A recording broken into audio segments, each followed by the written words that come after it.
जय भारत। मैं doctor R के चमार बोध, सोशल एक्टिविस्ट, दिल्ली। मूल निवासी बहुजन समाज के लोगों को राजनीति में रोकने के लिए यहाँ आर्य लोगों ने प्रबंध किया हुआ है। यह जब अंग्रेज़ गए तभी से शुरू हो गया था और पूना पैक्ट के अंदर ये अच्छी तरह से निश्चित हो गया था। तो मूल निवासी बहुजन समाज की जो बात है वो आगे नहीं बढ़ती है और यहाँ पर जो आर्य विदेशी लोग हैं ये यहाँ मेजॉरिटी के ऊपर राज कर रहे हैं। तो इसके लिए हम लोगों को अपने समाज में जो प्रबुद्ध लोग हैं उनको सेलेक्ट करना होगा, जो competent, capable, able, Ambedkarite Buddhist जो लोग हैं, जो ऑनेस्ट लोग हैं, उन लोगों का नॉमिनेशन करना होगा। समाज को खुद ही ऐसे लोगों की पहचान करके और उनका सिलेक्शन करना होगा। और ये इस तरह से जब सिलेक्शन हो जाएगा, जिस तरह से नंबरदार एक सिलेक्टेड आदमी होता है और वो पूरे गांव में लोगों की सेवा करता है, तो इसी तरह से मूल निवासी बहुजन समाज के लोगों को भी अपने नेताओं का सिलेक्शन करना होगा और हर सत्र के निर्वाचन क्षेत्रों में ये चयन करना होगा। और जब ये नॉमिनेटेड बॉडी होगी यही मूल निवासी बहुजन समाज का प्रतिनिधित्व करेगी।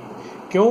क्योंकि जो आज जो रिजर्व कैंडिडेट हैं वो समाज की बात नहीं उठाते हैं और उनके प्रति समाज में बड़ा गुस्सा है। तो जो सिलेक्टेड जो कैंडिडेट होंगे, जो ऑनेस्ट और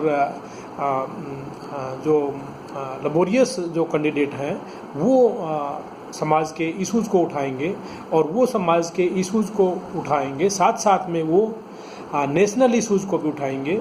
जहाँ जहाँ पर भी मनुवादियों ने जो डेमोक्रेटिक सिस्टम को नुकसान पहुंचाया है, उसको रुग्ण किया है, उसको बीमार बनाया है, उस विषय को उठाएंगे। और किस तरह से आज जो डेमोक्रेसी है, ये संविधान है, वो लंगड़ा बन गया है, इन विषयों को उठाएंगे।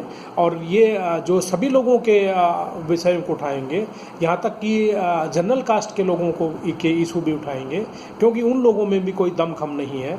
यहाँ पर केवल थोड़े से लोगों का ही शासन है।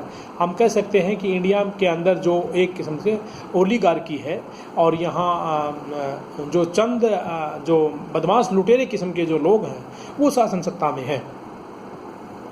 और इन इश्यूज़ को उठा करके अपने जो ये इलेक्टेड जो लोग हैं, चाहे वो पार्षद है, विधायक है, सांसद है, उनको मेमोरेंडम देंगे।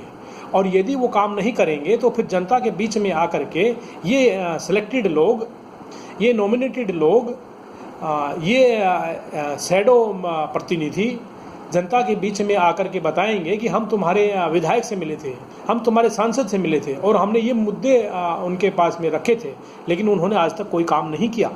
तो इस तरह का जो काम होगा ये मैं समझता हूँ कि बहुत महत्वपूर्ण काम होगा। और इस तरह के जो लोग काम करेंगे वो आने वाले समय के अंदर जो चंद जो आर्य जो लोग हैं इनसे मुकाबला करने के लिए भी तैयार हो जाएंगे, वो परफेक्ट हो जाएंगे, उनकी ट्रेनिंग हो जाएगी और इस तरह से वो जो है उनसे हर संभव उनसे मुकाबला करेंगे।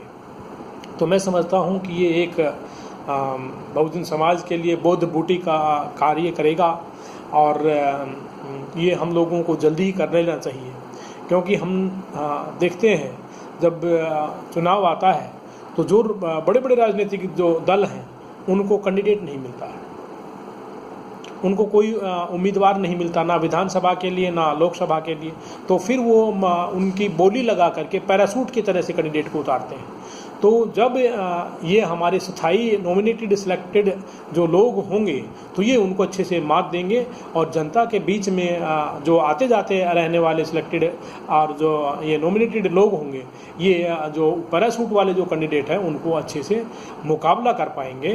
तो मैं समझता हूँ कि इलेक्शन से पहले मूल निवासी बहुजन समाज के जो अच्छे जो लोग हैं उनका सिलेक्शन होना चाहिए और ये जो सिलेक्टेड बॉडी होगी, ये नॉमिनेटेड बॉडी होगी, ये एक शैडो गवर्नमेंट का काम करेगी और ये हर स्तर पर ही होंगे, तो इसको और ज़्यादा मजबूत बनाया जाए। और ये समाज यदि इसको अच्छा समझे तो ये अपने संसाधन भी बढ़ा सकता है, अपनी शक्ति को भी बढ़ा सकता है, और इस तरह से यहाँ भारत के अंदर डेमोक्रेसी को स्थापित किया जा सकता है। और जहाँ डेमोक्रेसी का नुकसान हुआ है, कॉन्स्टिट्यूशन का नुकसान हुआ है, उसकी भरपाई के लिए ये हर संभव प्रयास करें। सभी को इसी के साथ मैं साधुवाद करता हूँ।